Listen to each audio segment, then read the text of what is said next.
Hello friends and very warm welcome to Chicky's Biology, another video. In this video today we will discuss all about JRF, SRF and research associate. आज हम लोग अपने इस topic पे बात करेंगे और आप लोग मेरे साथ में इस वीडियो में स्टार्टिंग से लेकर एंड तक कनेक्ट ज़रूर रहें।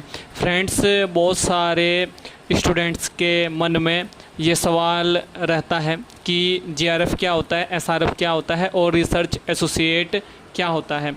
तो फ्रेंड्स, जो JRF आप बनते हैं या SRF बनते हैं या रिसर्च एसोसिएट बनते हैं, वो किसी इंस्टीट्यूशन में जाके बनते हैं और किसी प्रोजेक्ट में जाके बनते हैं।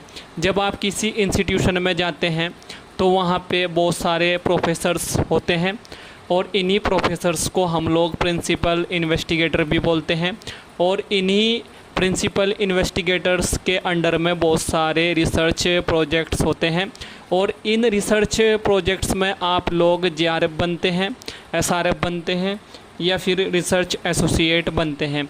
बट फर्स्ट ऑफ ऑल हम लोग यहाँ पे बात करेंगे JRF की। JRF बनने के लिए जो एलिजिबिलिटी क्राइटेरिया है वो है PG मास्टर डिग्री, और PG करने के बाद JRF बनने के लिए आपको इनमें से कोई एक एग्ज़ाम क्वालिफाई करना पड़ेगा, जो आपको आपकी इस वीडियो की स्क्रीन पे भी यहाँ पे दिख रहा होगा।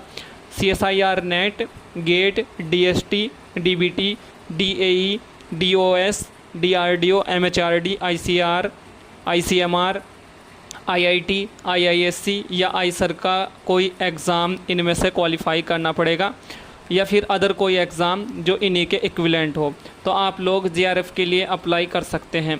और ये एग्ज़ाम जब आप क्वालिफ़ाई कर लेते हैं तो JRF के लिए एप्लीकेशन करते हैं और JRF रहते हुए ही आप जो है अपनी PhD कंटिन्यू करते हैं। और ये जो जूनियर रिसर्च फेलोशिप होती है ये आपको एक सपोर्ट देती है ड्यूरिंग योर PhD, और ये एक तरह की फाइनेंशियल सपोर्ट होती है। और जो आप PhD करते हैं वो किसी PI के अंडर में रह के ही करते हैं, किसी प्रोजेक्ट में रह के ही करते हैं। बट किसी PI के अंडर में PhD करने के लिए आपको इनमें से कोई एक एंट्रेंस एग्ज़ाम क्वालिफ़ाई करना होता है और JRF के साथ साथ आप अपना PhD कंटिन्यू करते हैं किसी भी PI के प्रोजेक्ट में वहाँ पे ज्वाइन होके।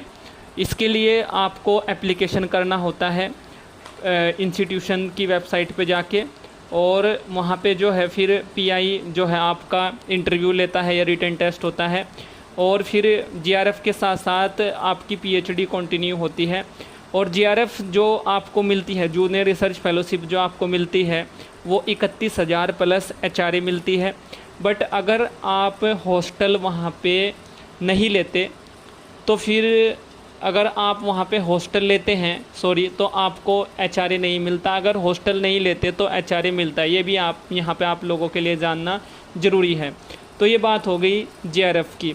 और अगर आप PhD के साथ JRF नहीं लेना चाहते, विदाउट PhD JRF लेना चाहते हैं, तो विदाउट PhD भी आपको JRF मिलता है, जूनियर रिसर्च फेलोशिप मिलती है। और ये 2 साल के लिए आपको किसी भी प्रोजेक्ट में जब आप काम करते हैं एज आ जूनियर रिसर्चर, तो ये आपको वहाँ पे JRF मिलता है, 2 साल के लिए फ़ेलोशिप मिलती है।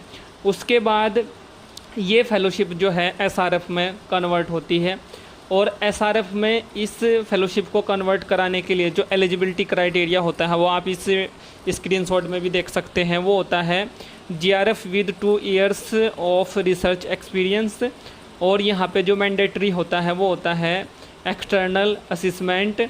और इस एक्सटर्नल असिसमेंट के लिए इंस्टीट्यूशनल कमेटी वहाँ पे बैठती है, और ये कमेटी ये चेक करती है कि जो आपका 2 ईयर का रिसर्च एक्सपीरियंस है, जो आपने 2 ईयर का JRF किया है, उसमें आपकी ओवरऑल परफॉर्मेंस क्या रही है, क्या आप अभी एलिजिबल हैं या एक वैलिड कैंडिडेट हैं एज़ पर योर परफॉर्मेंस कि आपको JRF से SRF में कन्वर्ट कर दिया जाए।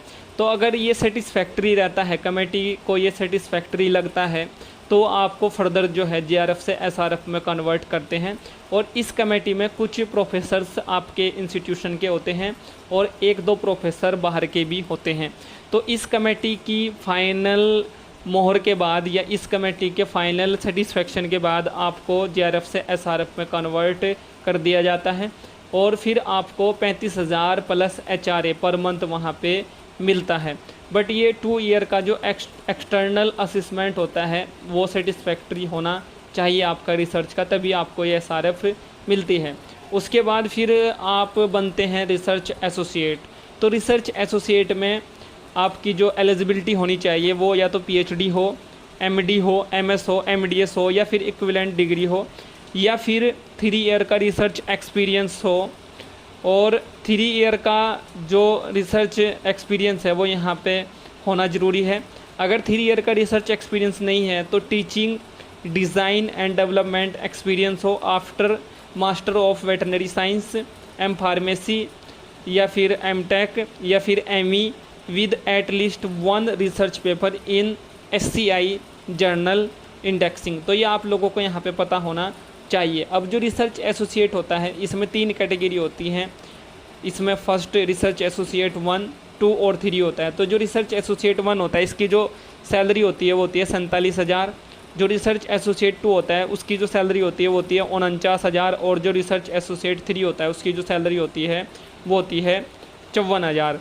तो फ्रेंड्स ये आप लोगों को यहाँ पे पता होना ज़रूरी है। रिसर्च एसोसिएट बनने के लिए 2 ईयर का जेआरएफ प्लस 1 ईयर का जो एसआरएफ है, टोटली 3 ईयर का जो रिसर्च एक्सपीरियंस है वो होना बहुत ज़रूरी है।